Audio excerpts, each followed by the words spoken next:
Si tu as toujours été curieux ou curieuse de savoir combien dépense une famille au Canada, plus précisément à Montréal, au Québec, cette vidéo est pour toi.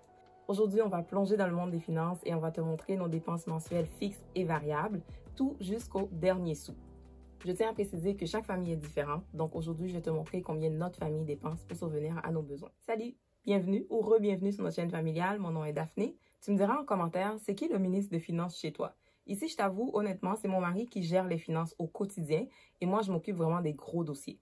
Donc, je suis la ministre des Finances, puis lui, c'est mon sous-ministre. On a un fichier Word dans lequel mon mari inscrit tous les montants qu'on a à payer par mois, que ce soit des dépenses fixes ou des dépenses variables. Des dépenses variables, en passant, on va en parler un petit peu plus tard, OK? Donc, il met tout ça dans un dossier. Tu peux le faire sur Excel si tu veux. Il y a beaucoup de gens qui fonctionnent avec Excel, mais nous, on n'est pas très à l'aise avec Excel. Donc, c'est pour cette raison qu'on le fait sur Word. Et ça nous permet d'avoir une vision vraiment dans le mois, combien qu'on doit dépenser, combien qu'on gagne, etc. On a 6 catégories de dépenses.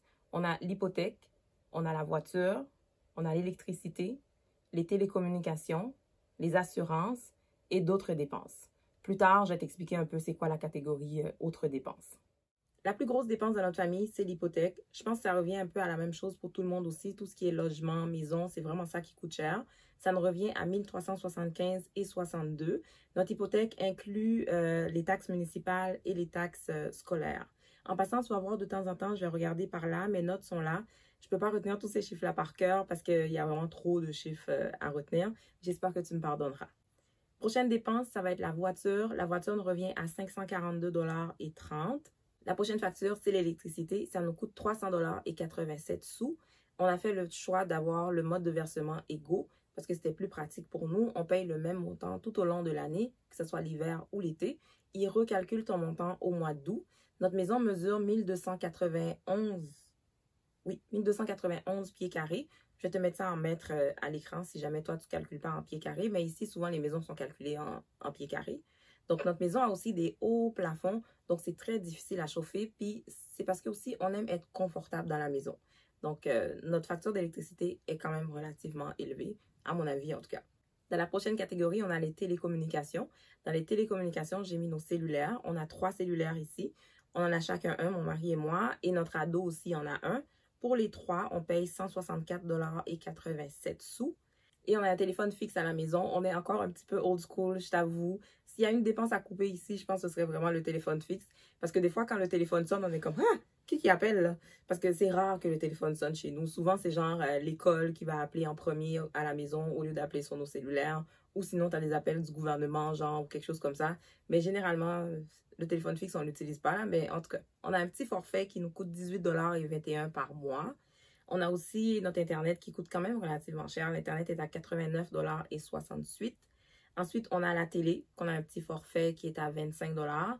Et après, on a Netflix. Netflix nous revient à 16,49 $. Et on a Amazon Prime qui revient à 9,99 $. Prochaine catégorie, ce sont les assurances. On a notre assurance vie. On paye 157,74 $. Ensuite, on a notre assurance auto qui revient à 128,26 $. Et on a notre assurance habitation qui revient à 62,13 $. Il y a une autre dépense mensuelle fixe qu'on a qui ne rentrait dans aucune autre catégorie. Donc, je l'ai mis à part. On a fait le choix d'avoir une location de chauffe-eau. Et la location de chauffe-eau nous revient à 16,03 $. J'avais oublié l'alarme qui nous coûte 59,79 $. Maintenant, on va parler des dépenses mensuelles qui sont variables. Avant de parler des dépenses mensuelles qui sont variables, je t'invite à nous laisser un petit pouce bleu sous la vidéo parce que ça va nous aider beaucoup au niveau de l'algorithme de YouTube. On te remercie énormément. Si jamais tu souhaites t'abonner à notre chaîne, tu seras la bienvenue dans notre communauté. Mais avant, je te suggère d'aller faire un petit tour sur la chaîne pour voir si notre contenu te plaît parce qu'on a quand même du contenu assez varié, mais ça tourne autour de la vie de maman et la vie de famille. N'oublie pas d'activer la petite cloche de notification. On publie généralement le dimanche ou le mercredi. Parfois aussi, on publie 2 fois par semaine. Ça dépend de notre horaire de travail.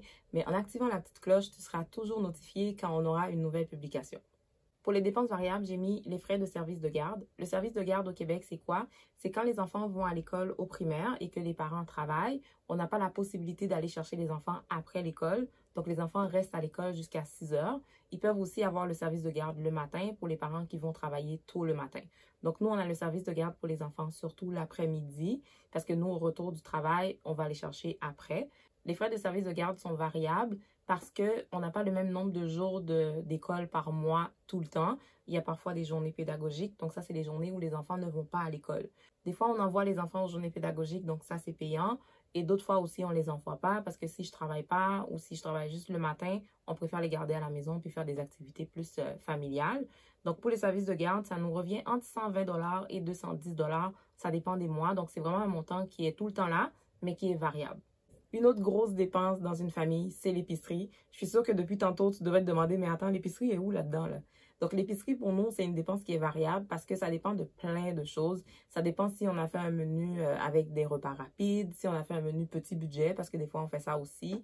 Des fois, on a des menus découvertes où on va vraiment explorer des recettes, des affaires qu'on n'a pas l'habitude de manger. J'ai déjà fait une vidéo pour partager nos astuces pour économiser à l'épicerie. Si tu ne l'as pas déjà vu, je vais te le laisser dans le petit i en haut à droite parce que l'épicerie coûte de plus en plus cher et ça coûte encore plus cher de bien manger.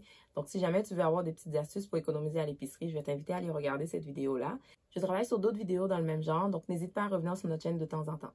Notre épicerie coûte entre 200 et 300 $ par semaine si on multiplie dans le mois, donc ça nous fait entre 800 et 1200 $. Tout ce qui est paiement de carte de crédit et essence, ça, je les mets dans la catégorie variable parce que ça peut tellement changer d'un mois à l'autre. On a une carte de crédit chacun, mon mari et moi, et on ne dépense pas le même montant à chaque mois. Donc, ça fait vraiment, tu sais, c'est difficile de calculer combien on dépense par mois en carte de crédit, combien on paye par mois en carte de crédit. Même chose pour l'essence. Il y a des mois où on paye plus d'essence, il y a d'autres mois où on paye moins d'essence.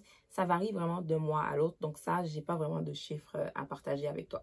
Le grand total des dépenses fixes est de 2 966,98 $ et pour les dépenses variables, comme je disais tout à l'heure, c'est vraiment très différent d'un mois à l'autre.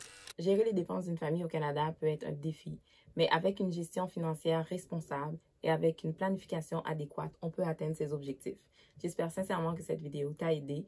Si tu penses que ça peut être utile à une autre personne de ton entourage, je t'invite à la partager avec elle. Je te remercie de nous avoir rejoints aujourd'hui. Merci d'avoir regardé cette vidéo jusqu'à la fin. C'est vraiment ça qui va aider notre chaîne à grandir. Laisse-nous un petit pouce bleu si ce n'est pas déjà fait. Si tu souhaites t'abonner à notre chaîne, tu seras la bienvenue. Et on se retrouve très bientôt dans une autre vidéo. Bye!